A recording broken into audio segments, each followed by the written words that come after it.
Olá pessoal, espero que estejam todos bem.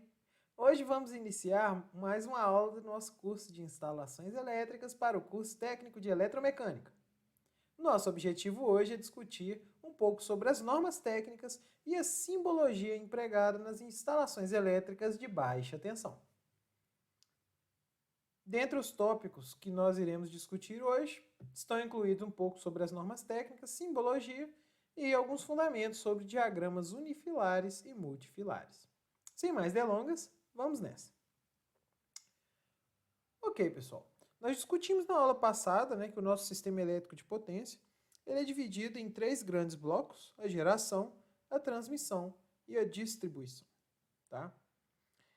Estudar, pessoal, os sistemas elétricos e principalmente projeto de instalações elétricas a nível de sistema elétrico é um tópico bastante amplo, tá? E bastante complexo. Por esse motivo, na nossa disciplina, nós vamos focar nas instalações elétricas de baixa tensão. Iremos aprender depois que, de fato, baixa tensão para a gente serão tensões alternadas até 1000 volts, tá? E tensões ou circuitos, com tensões em corrente contínua até 1500 volts. Então, isso seriam circuitos de baixa tensão. Portanto, instalações elétricas conectadas no 127.220, tá? Ou 110.220, ou 254.127, são instalações que estão englobadas no conjunto de normas para baixa tensão. Ok. E qual que é a importância das normas técnicas no contexto das instalações elétricas, pessoal? Bem, primeira coisa seria uma garantia de qualidade e segurança das instalações. Até porque todas as pessoas, ou grande parte delas, têm acesso à eletricidade nas suas casas, E muitas dessas pessoas não têm conhecimento, não compreendem muito bem conceitos relacionados à eletricidade e segurança. E por esse motivo, as pessoas que fazem projetos de instalações elétricas nas casas das pessoas têm que ter noção de que a eletricidade pode ser bastante perigosa. E por esse motivo, deve-se seguir as normas técnicas, com a finalidade de garantir a qualidade e segurança do serviço que a gente está prestando. Bem, a função das normas, essencialmente, seria padronizar, organizar e qualificar, tá? Com o objetivo de prover segurança, conforto e qualidade. Então, tem vários tipos de normas. Por exemplo, tem normas que elas são relacionadas à padronização de terminologia e ou simbologia. Então, para que os documentos técnicos utilizem os mesmos termos e também os mesmos símbolos, é bastante comum a gente ter normas que definem e padronizam essas questões. Nós também temos normas que definem procedimentos, por exemplo, como comissionar um sistema, como testar um sistema, como garantir que um determinado equipamento atende os requisitos necessários. Então, existem normas que focam nessa direção. Também temos definição de requisitos técnicos. Então, por exemplo, de um determinado condutor, cabo, que vai ser utilizado em instalações elétricas. Quais são os requisitos desse cabo? Então, esse cabo ele tem que ser um cabo com uma determinada bitola para uma dada corrente. Esse cabo tem que ter um isolamento e uma cobertura que suportem determinados ensaios. Ele não pode propagar chama. Então, seriam requisitos técnicos de cabos que podem ser utilizados em instalações elétricas. E, além disso, requisitos de documentação. Então, poderiam ser requisitos de formatação, de configuração de documentos e também qual a documentação mínima que você precisa ter, por exemplo, de um sistema fotovoltaico que você acabou de montar. Então, tem normas que elas definem exatamente requisitos de documentação. Bem, quanto à classificação, as normas podem ser nacionais, internacionais, regionais, estrangeiras, de associações ou de empresas. As normas internacionais geralmente são ISO ou IEC. Tá? São institutos internacionais cuja finalidade é padronizar determinadas terminologias e determinadas abordagens no mundo todo. E por esse motivo, elas elas são concebidas por essas organizações. Nós também temos normas estrangeiras, tá? Então, por exemplo, as normas NEMA, elas são normas que elas são desenvolvidas na América do Norte, né, especificamente nos Estados Unidos. Já as normas DIN, elas estão relacionadas ao mercado alemão. Né? Tem as normas JISC, que são relacionadas às normas japonesas. Então, se por algum motivo a gente utiliza normas internacionais aqui no nosso país, né, pode ser uma norma NEMA, pode ser uma norma DIN ou pode ser uma norma JISC. A gente vai ver depois que utilizam-se normas internacionais quando nós não temos uma norma equivalente no Brasil. Por exemplo, quando os sistemas fotovoltaicos começaram a entrar no mercado brasileiro, ainda não tinha sido desenvolvida uma norma associada às instalações elétricas, como fazer dimensionamento, como escolher proteção e etc. Né? Então, por esse motivo, algumas normas internacionais foram transitoriamente aplicadas. Também temos as normas regionais, então é uma mesma determinação para um grupo de países. Então, se a gente pensasse, por exemplo, numa norma para o Mercosul, então ela seria a mesma norma e ela seria traduzida para as diferentes línguas do grupo, por exemplo, para português e teria em português e em espanhol, né, no nosso caso do Mercosul.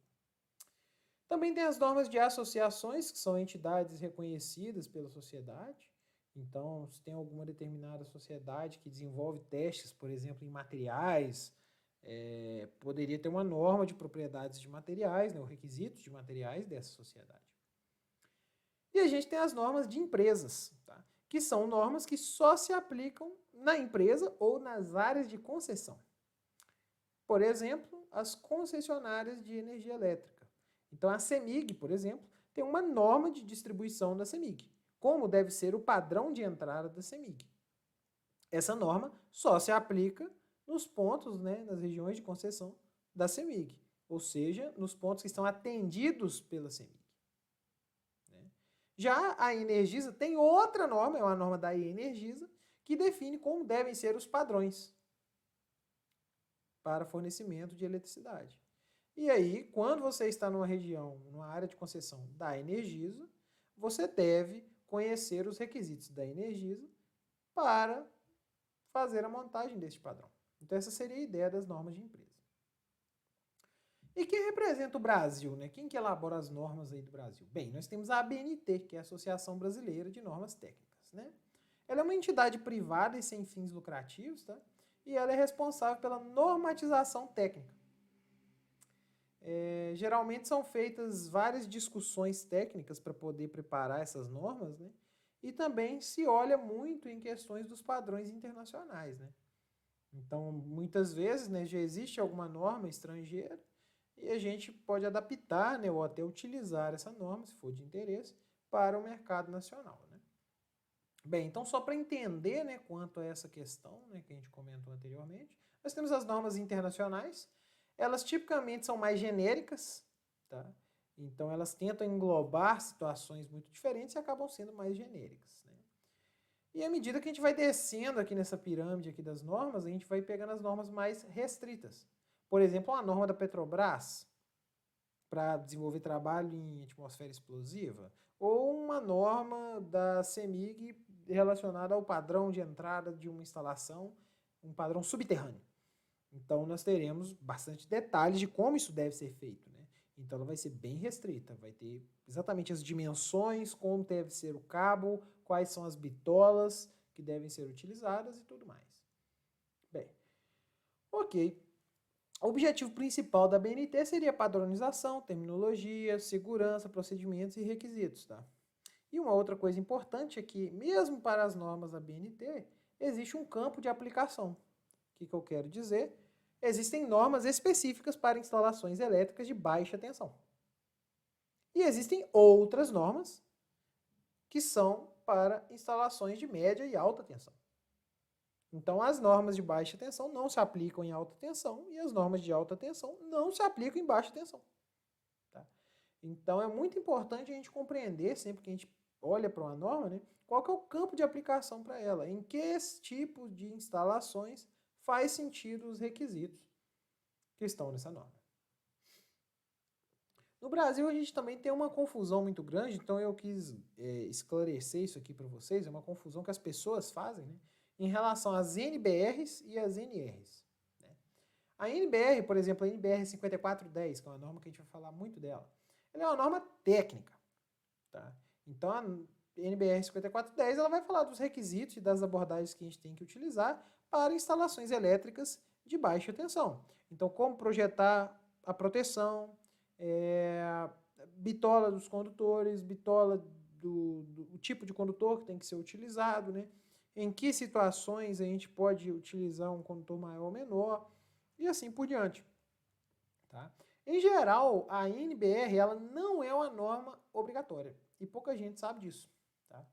Na verdade, as NBRs, pessoal, elas são recomendações. Tá? Então, ela é elaborada pela BNT, mas ela é uma recomendação. Como fazer as coisas direito? Está ali naquela norma. Ela não tem teor, valor de lei, ela não é obrigatória, a menos que exista alguma lei, né, ou algum documento que fale que isso deve ser seguido. Então é importante ter essa visão. Né? Essas normas elas são organizadas pela BNT e tipicamente são elaboradas por uma comissão de especialistas no assunto. Então, por exemplo, uma norma que tem pouco tempo que foi elaborada foi a norma para sistemas fotovoltaicos. Reuniram-se diversos especialistas, né? Dezenas de pessoas, engenheiros, representantes de empresa, pessoas que comercializam sistemas, para elaborar a norma. Né? Então é uma comissão de diversas pessoas, né, que discutem e fazem a elaboração dessa norma. Já a NR, ela é uma norma regulamentadora. Então, por exemplo, a gente vai ouvir falar muito de NR10 e NR35. Tá? Elas são obrigatórias e regidas pela CLT. Tá? Então, na verdade, a NR ela tem valor legal. Tá? Ela deve ser respeitada. Tá? É obrigatória. Tá?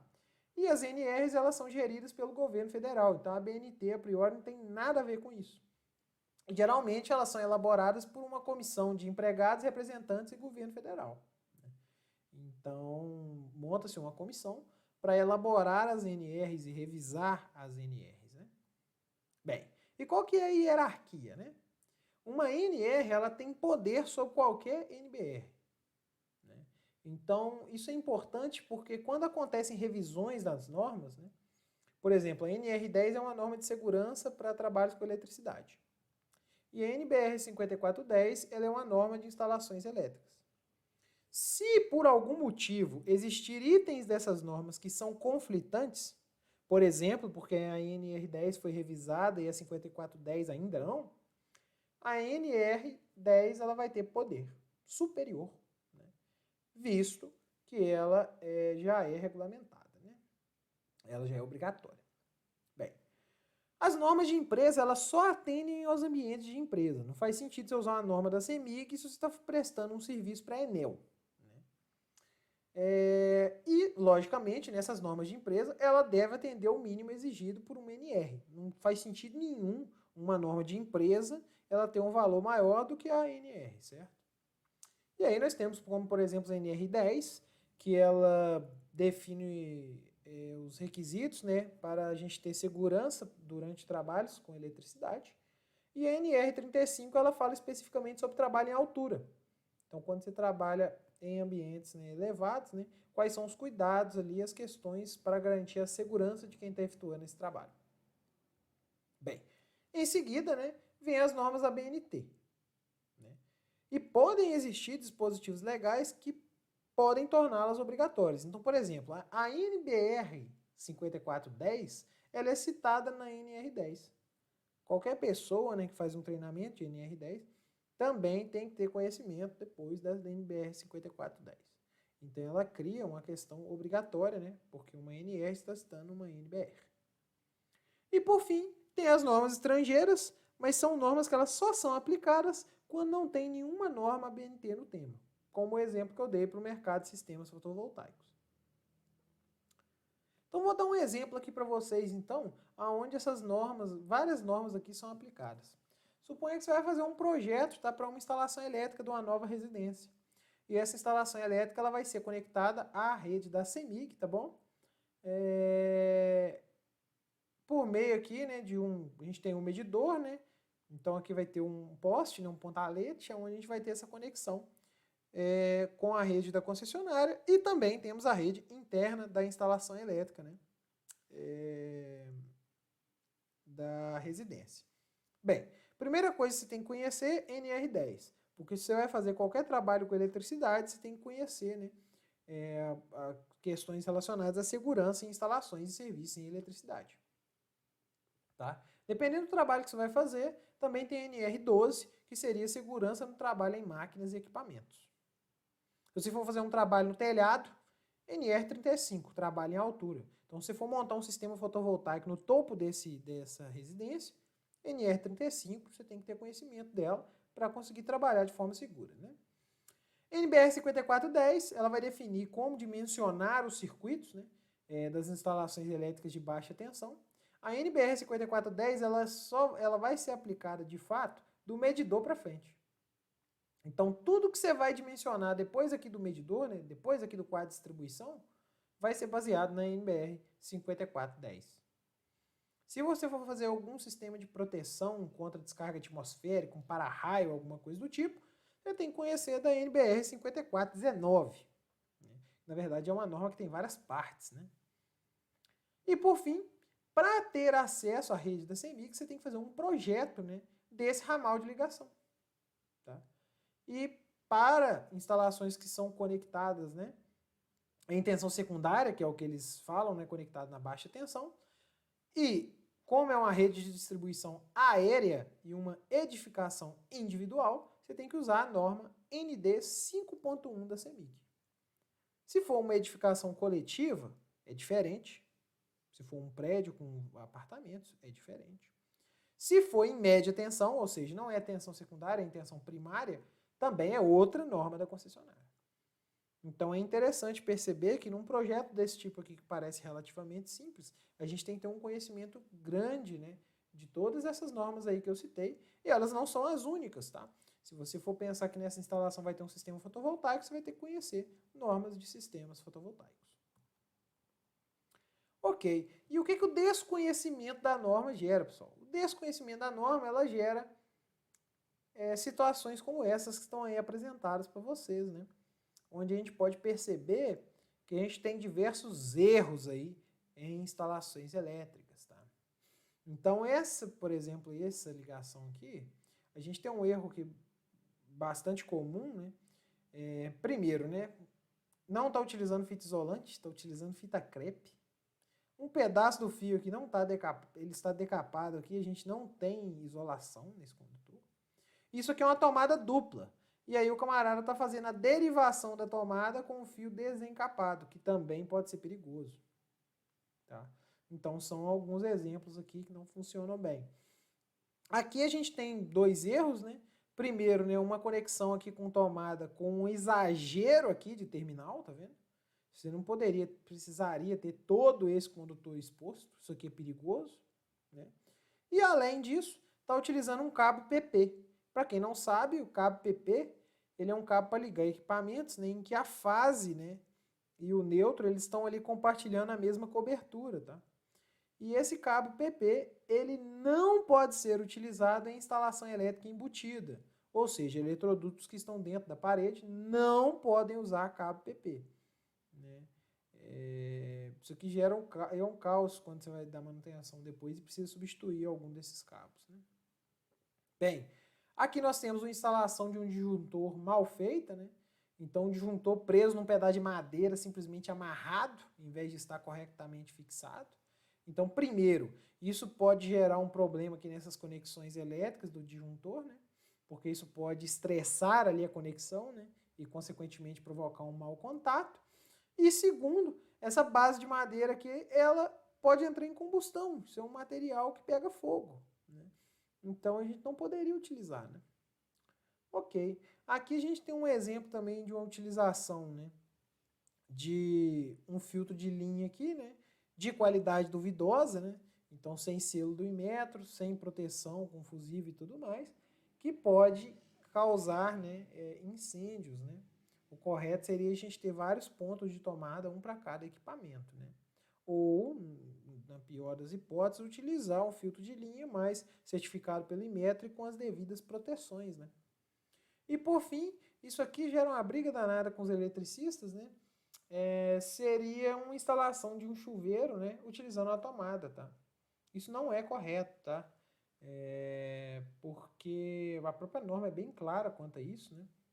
Essa conexão não deve ser feita por tomadas, porque muitas vezes essas tomadas aqui elas são de 10 amperes e o chuveiro ele consome uma corrente muito maior do que isso, né? Então isso pode danificar facilmente essa tomada aqui, né? Por esse motivo, a instalação de chuveiro não usa tomada, né? A gente tem que fazer uma conexão direta, né?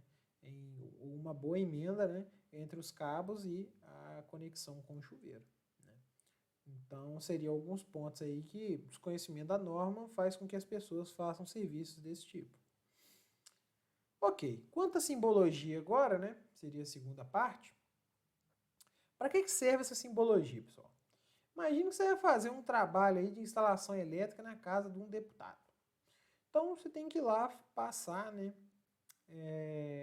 condutores, né, e fazer as conexões elétricas e tudo mais. Bem, agora como que a gente representa isso? Então alguém vai fazer um projeto e vai dizer, nessa determinada parte aqui da instalação vai ter uma lâmpada, aqui vai ter um interruptor, aqui vai ter uma tomada. Como que você representa isso num projeto de forma que você, né, quando for montar ou quando outra pessoa for montar, ela consegue compreender, né, na planta baixa do cômodo, né, da residência, aonde vão passar, né, os condutores, né? E ainda mais, né? Quando se vai fazer a parte civil, aonde você tem que passar os eletrodutos, né? Que são os tubos que são utilizados, né?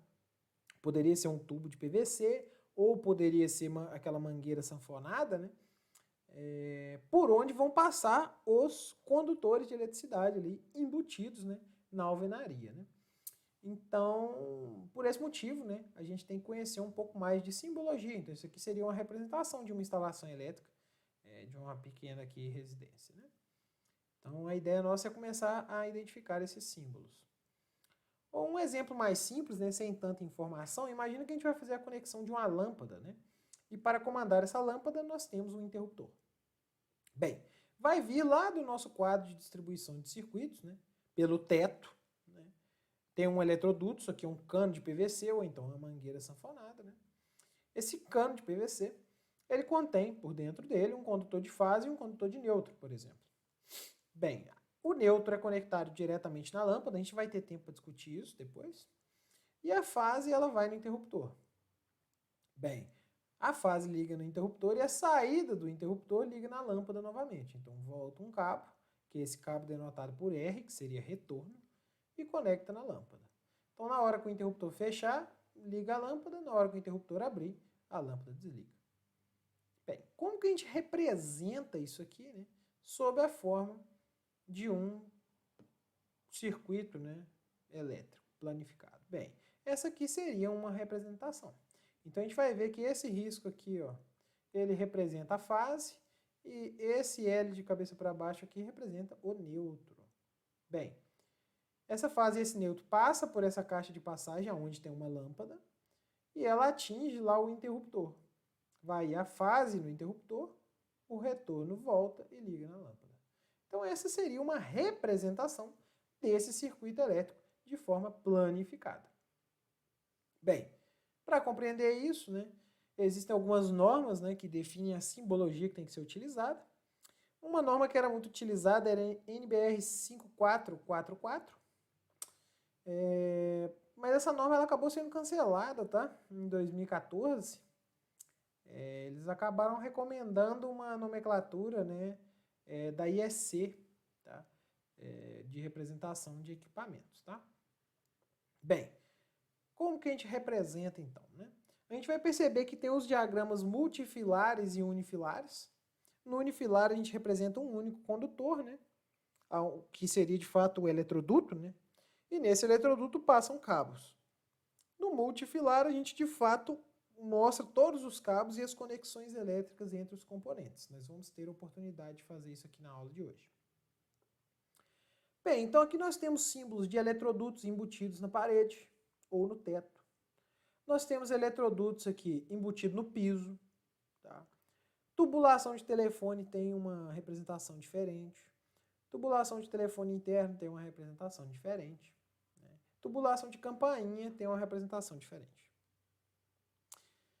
Bem, a fase, né, ela é representada por aquele risco completo, né? Então, no eletroduto vai ter esse risco completo, isso indica uma fase. O neutro, ele é tipo um L de cabeça para baixo. O retorno é tipo metade da fase, né? Só um risquinho aqui para cima. E o condutor de proteção, né, ou de aterramento, né, ele é representado por um T. Então, essa seria a ideia, né? Ok. Nós temos também símbolos aqui para representar, né, condutores positivo e negativo, se a gente tiver, por exemplo, corrente contínua. Caixa de passagem no piso, se a gente tiver alguma. Um eletroduto que sobe ou que desce, né? Quando você tem, por exemplo, 2 andares, né? E você está, por exemplo, vendo a planta de um pavimento, isso aqui representa que aquele eletroduto continua para o pavimento superior, né? Nós temos sistemas de calhas, caixa de passagem na parede. Aqui seriam os quadros de distribuição, onde ficam os disjuntores de fato, né? E as proteções ali da instalação elétrica, né? Então, esse quadro ele pode estar aparente, ele pode ser embutido, né? Então, depende, né? A gente tem um medidor, né? Que é diferente do quadro de distribuição, muitas vezes. A gente tem o símbolo dos interruptores, que são círculos, geralmente. Então, você pode ter aquele interruptor de uma seção, que só comanda uma lâmpada. Você tem o de 2 ou 3 seções, que ele comanda 3 lâmpadas ou 2 lâmpadas, né? Bem, tem aquele conjunto, né, de interruptor com tomada, que a gente conhece. A gente tem os interruptores paralelos, que a gente vai utilizar para fazer as ligações three-way, tá? Que são ligações onde você consegue comandar a mesma lâmpada de 2 pontos diferentes do espaço. Então, ele é uma bolinha preenchida, né? Enquanto a bolinha vazada, ela seria um interruptor simples. Ok, existem os interruptores paralelos de mais de uma seção, tá? Existe um interruptor intermediário, que ele é uma bolinha semi-preenchida, que ele é utilizado para fazer a ligação four-way, que é quando a gente quer comandar a mesma lâmpada de 3 ou mais pontos diferentes do espaço. Então, a gente utiliza esse interruptor intermediário, a gente vai ver na próxima aula. Tem um interruptor bipolar, tá? Que é quando você tem uma lâmpada 220 e você manda as 2 fases nela, né? Então, quando é 220 fase, você vai usar uma lâmpada 220. Por algum motivo, você utiliza um interruptor simples bipolar, né? Não é tão comum, né? Mas existe esse produto no mercado, né? Ok. A gente também tem outros elementos, por exemplo, fusíveis, relés, disjuntores, bobina de relé de impulso, chave reversora. Então, isso aqui seria mais para montagens de comandos elétricos, né? A gente tem as lâmpadas, tá? Então, tem um ponto de luz, por exemplo, incandescente, é só um círculo. Se for embutido no teto, né? Aí a gente teria 2 círculos aqui, né? Se for uma arandela, teria essa indicação na parede. Isso aqui seria uma representação de lâmpada fluorescente, mas também serve para LED, ok? Pode ser embutido ou não, né?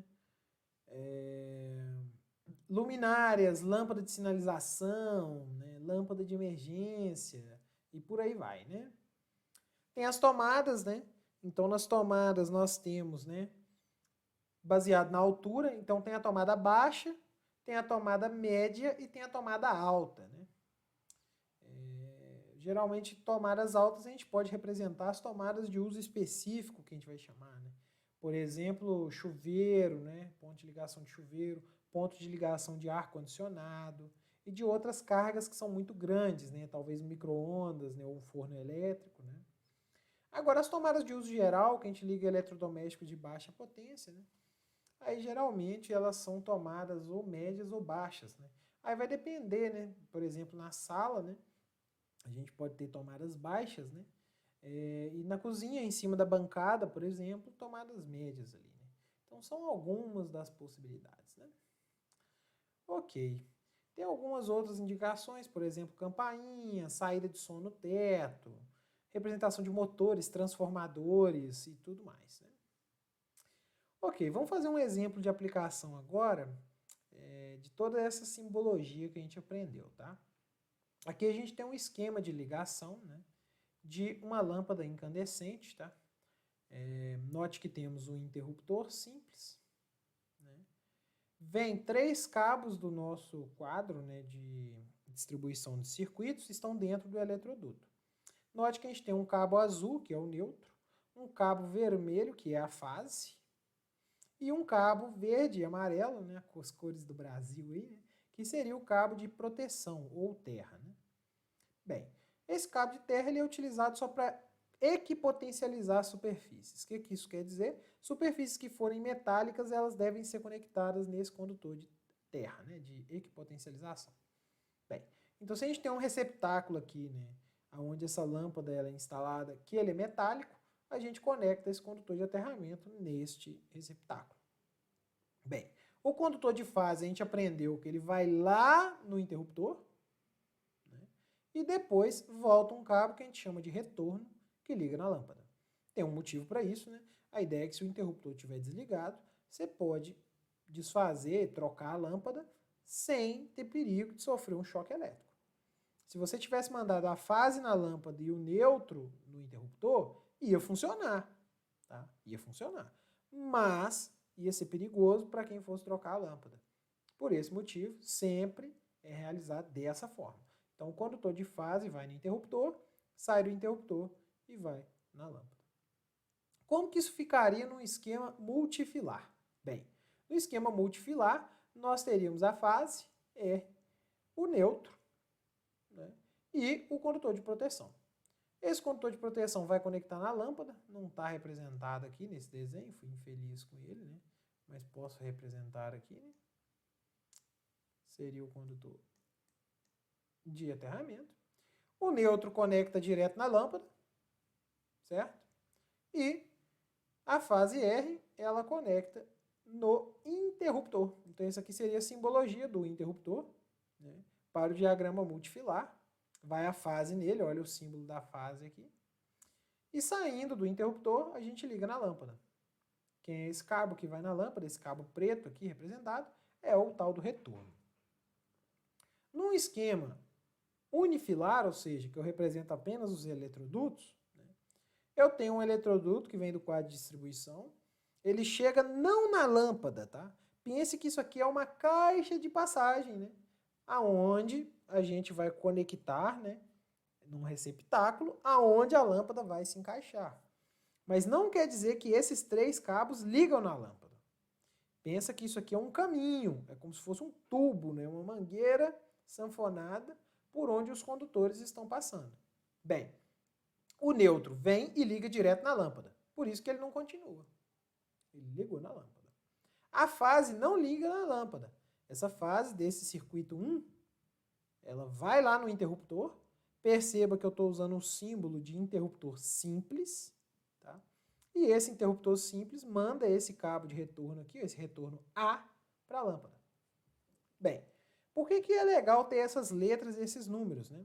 Primeiro, o número vai indicar em que circuito essas lâmpadas estão ligadas. A gente vai perceber depois que numa instalação elétrica a gente pode ter vários circuitos. 10, 12, 15, 30, 100 circuitos.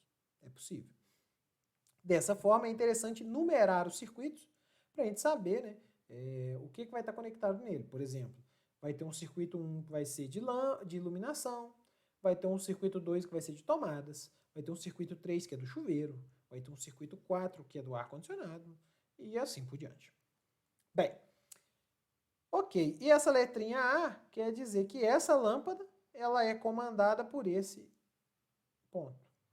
Então, se a gente tivesse uma outra lâmpada que fosse comandada por outro ponto, a gente teria um retorno B chegando nessa lâmpada.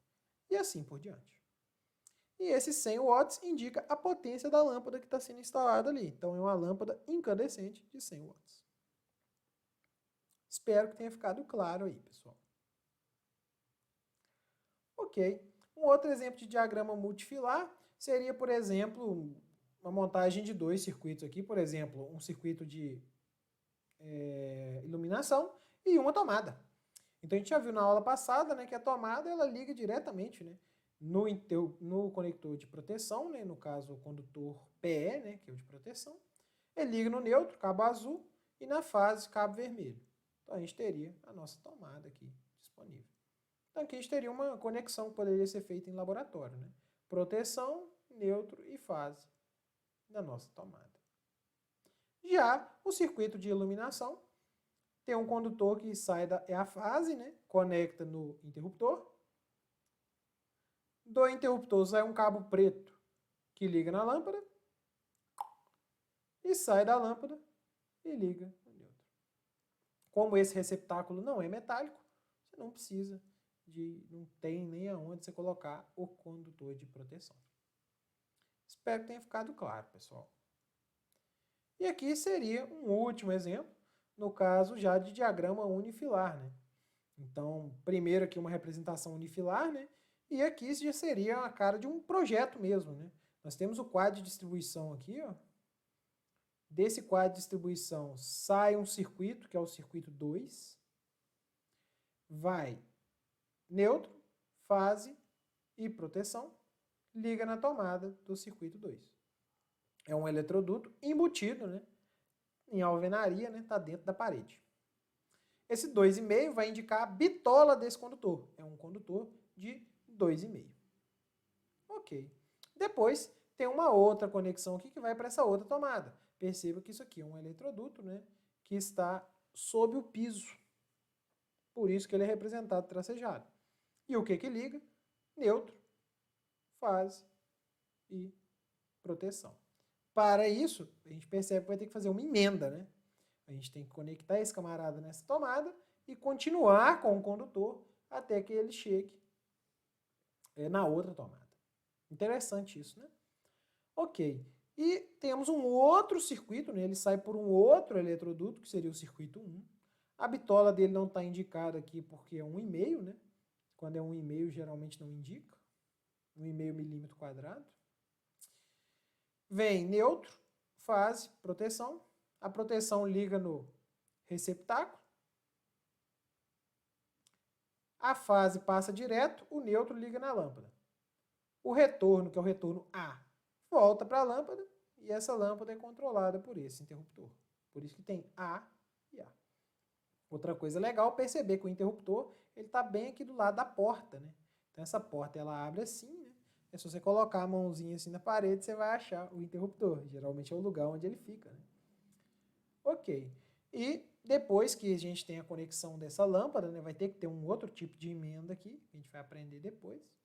Continua um eletroduto lá pelo teto, que carrega o neutro, a fase e a proteção para outro cômodo, né, onde a gente também vai ter a iluminação. Então a gente vai perceber isso, né? A iluminação, geralmente, ela consome pouca potência, então é muito comum todas as lâmpadas estarem no mesmo circuito. O que quer dizer o mesmo circuito, né? Sai uma fase, um neutro e uma proteção, que vai conectar em todas as lâmpadas, vamos dizer assim, ou vai ser usado para montar o circuito de todas as lâmpadas. A gente vai discutir mais sobre isso nas próximas aulas. Bem, pessoal, para finalizar, vou deixar aqui um exercício para vocês. Aqui nós temos um interruptor simples, que ele é utilizado para acionar duas lâmpadas fluorescentes. Eu gostaria que vocês representassem isso aqui sobre a forma de um diagrama unifilar. Então perceba que nós temos 3 condutores, fase, neutro, proteção, temos as lâmpadas, o mesmo retorno, né, ele é utilizado para conectar nas duas lâmpadas e o neutro liga diretamente nas lâmpadas. Perceba que esses pontos pretos, né, cada um desses pontos pretos, é uma possível emenda que a gente vai ter que fazer. Bem, façam esse exercício e cheguem cheio de dúvidas nas próximas aulas. Neste ponto, pessoal, gostaria de agradecer a atenção de vocês e até nosso próximo vídeo.